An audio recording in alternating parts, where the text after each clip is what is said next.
Hey everyone, I'm Nine Dots Man. Glad to see you today for the first time. This is the first episode of my channel.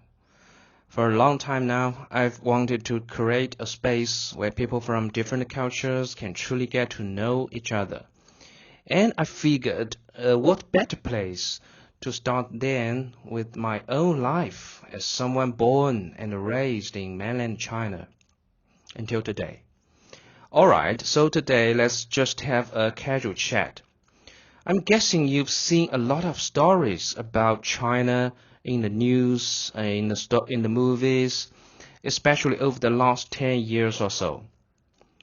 China's economy has grown incredibly fast, and you see these rich Chinese tourists on massive shopping sprees in Paris or Dubai. Don't even get me started. Personally, I find that kind of flashy, unapologetic materialism from the newly rich pretty embarrassing. But anyway, it's true that Chinese people, the products and culture are showing up more and more all over the world. You probably already know a few things about China.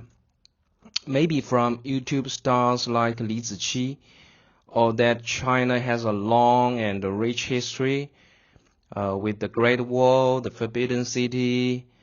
We hosted the Olympics. You might also know that the Chinese way of thinking is quite different from the West. That we are incredibly hardworking. Or as we say now, we are in a state of involution from being so over-the-top competitive. And of course, that we have a lot of delicious but sometimes surprising food. Some of it maybe a little unbelievable. But you may still wonder, as an ordinary Chinese person, what kind of environment did we actually grow up in? What are the common life experiences we all share? Well, I've lived in China for over 35 years, so yeah, I've seen a few things. And this is a 酒桶 or 酒饼, or a 9 of dots from a mahjong set. Why this mask? Well, to be honest, life here sometimes feels like a game of mahjong. The rules are complex. There are a lot of circles. You have to watch the player before you defend against the one after you, and figure out how to play your own hand to win. You can't decide what tiles you are dealt, but you have to find a way to play the hand you've got. So today I want to chat with you about how people of my generation were dealt our hands, and how we learned to play the game. And it might be a little different than what you imagine. Okay, let's start with my childhood, back in the 80s and 90s, just like you, some of you. Back then, China had something unique in the entire world. The one-child policy. Yep, I was the only kid in my family. Now, this was most strictly enforced in the cities, especially for families working in government or state-owned companies. That's a whole other topic I can get into in a future video. Because of this, Chinese parents who already have a deep tradition of valuing their bloodline reached a universal consensus. This one child must be cherished, maybe over-cherished. They had to pour all their resources into giving him or her the best possible material conditions, even though most people weren't wealthy back then.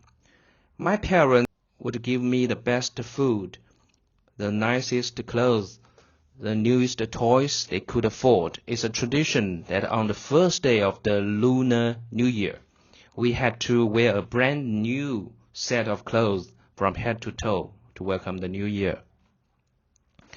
Parents were also incredibly worried about our safety. For example, going for a swim in a river or lake was an absolute no-go. It was a strict ban. If you came home just 10 minutes late from school, they would panic, worried about a traffic accident. There are so many examples like this that you might find hard to understand. So, you are probably thinking, whoa, that sounds pretty good. No one to fight with over toys. Haha. Well, don't be so sure. That was just the treatment you got at home. In society, it was a completely different story. And for us, the contrast was huge. The second you walk into kindergarten or elementary school, bam, you go from being an emperor to being a soldier, a regular grunt, and your class is filled with 50 other of these little emperors. This is when you learn your first lesson. It's not about what I want, it's about what we need to do. I remember it so clearly. Back then, to reward kids, teachers would give out candy. They gave out stickers called little red flowers. If you behave well, like raising your hand in class, the teacher would put a flower sticker next to your name. But the most torturous part of this whole system was that it was tied to collective honor. For instance, my small group had 5 kids.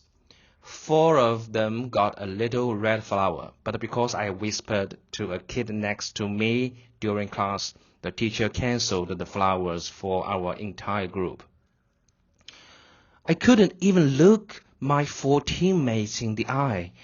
Honestly, the feeling was worse than being yelled at by the teacher.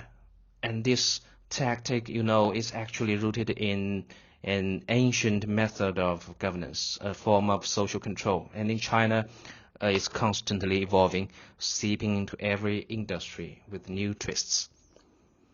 So you see, we grew up in this kind of contradictory environment. At home, you are the center of the universe.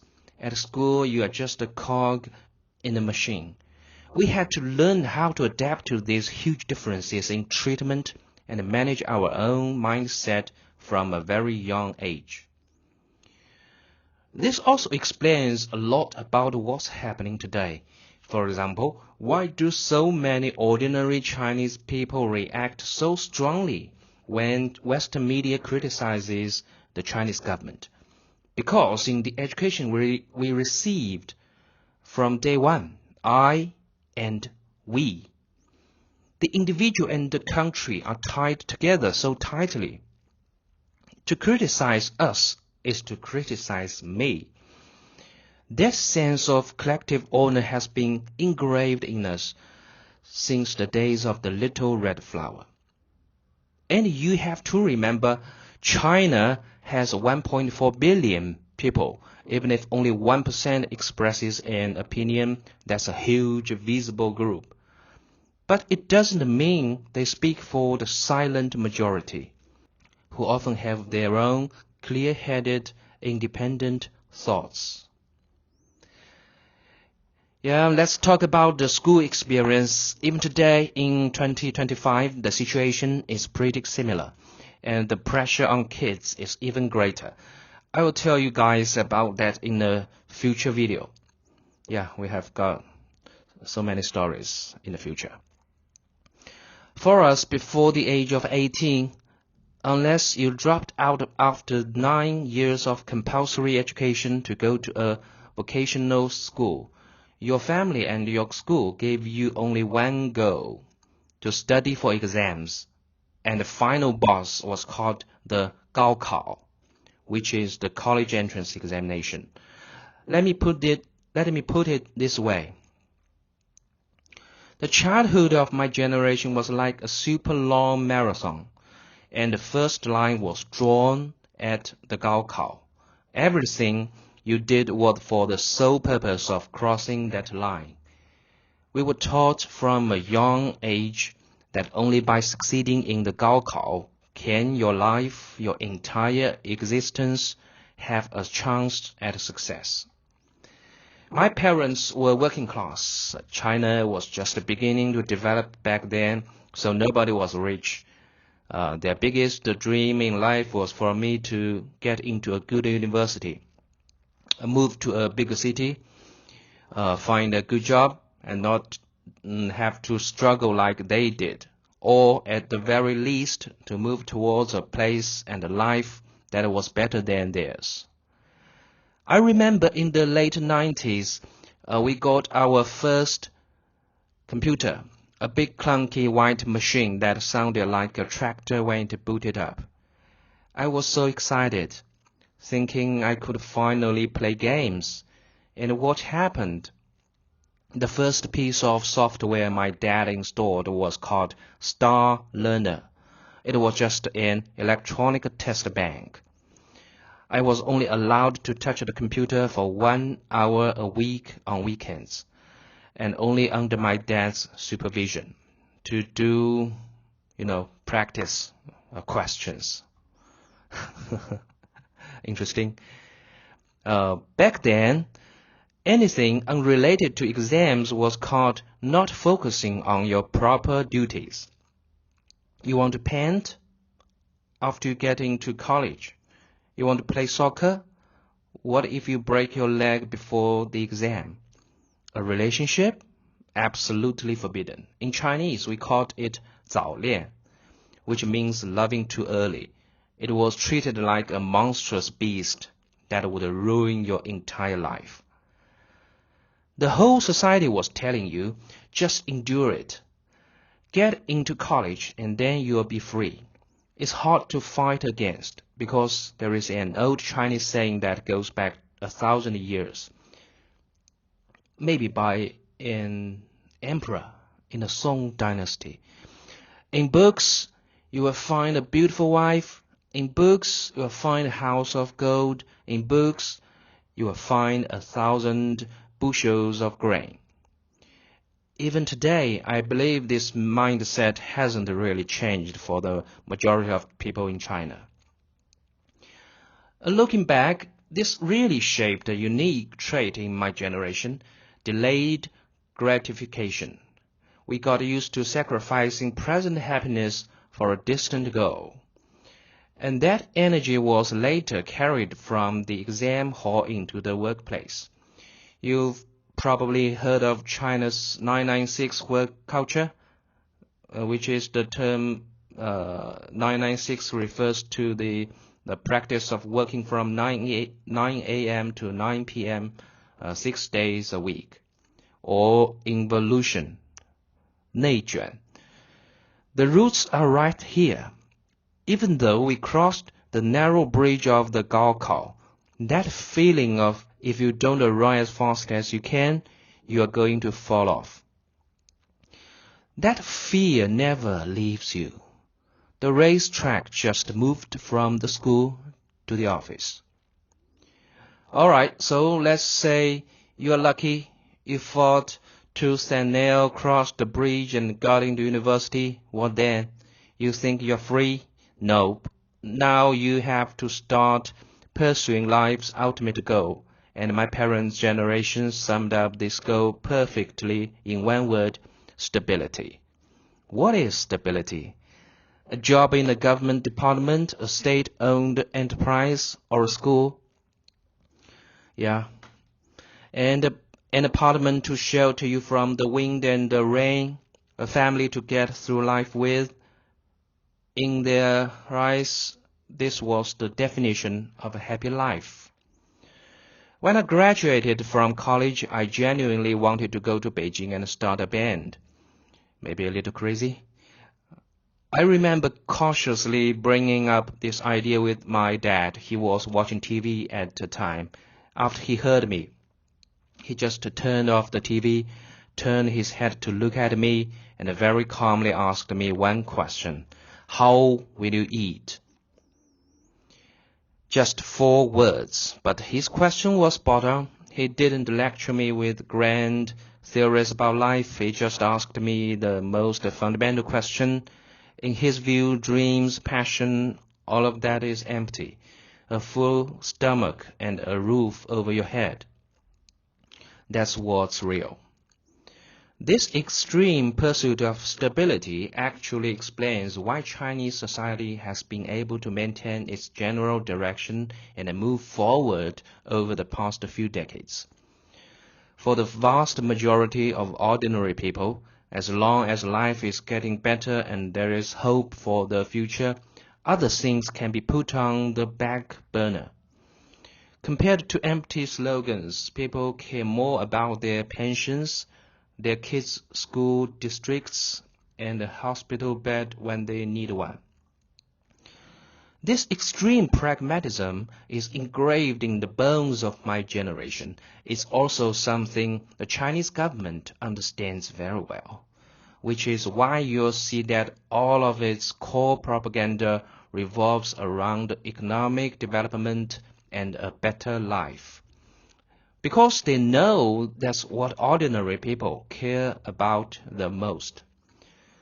Of course, because of China's huge population, getting a stable iron rice bowl job within the system is only possible for a minority, although the absolute number is still huge compared to other countries.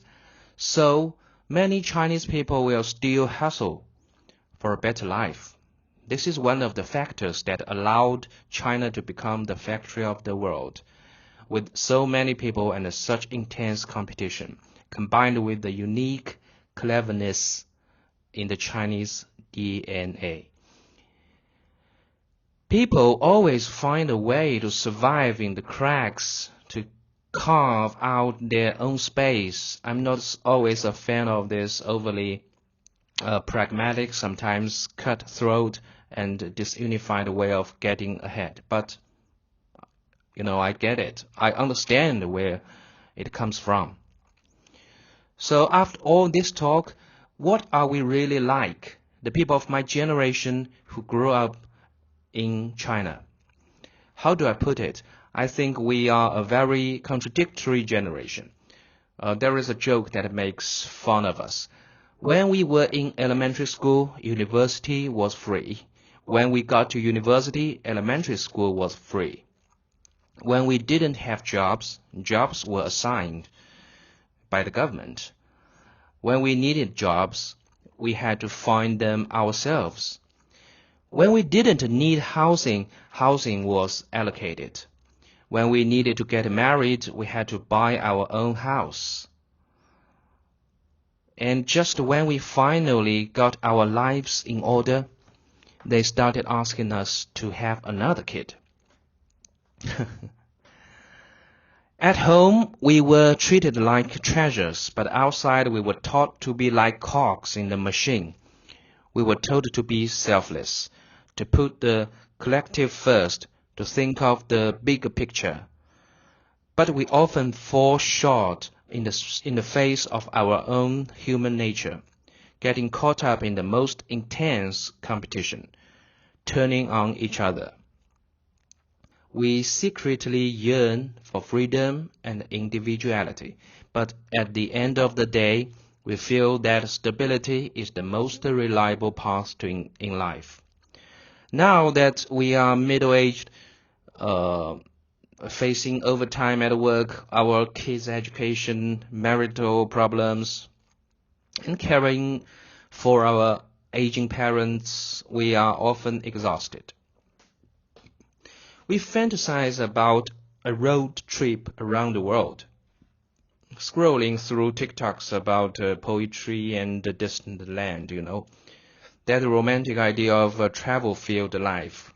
But more often than not, before we go home after work, we just sit in our car in the parking lot downstairs, smoking a cigarette in silence, just thinking about life. This is the hand we were dealt. It's not good, not bad, but it's complicated. Just like this 9 dots mask. Behind it isn't a single stereotyped image of a Chinese person. is a specific, living, breathing individual, pushing along by the currents of our time, just to trying our best to play the hand we were dealt. Alright, that's all I want to share with you for today. This is just my story, the first part of it, my perspective. So, what about you? What part of this surprised you the most? Or is there anything specific you are curious about? Leave a comment below. Let's keep the conversation going. See you next time. Bye bye.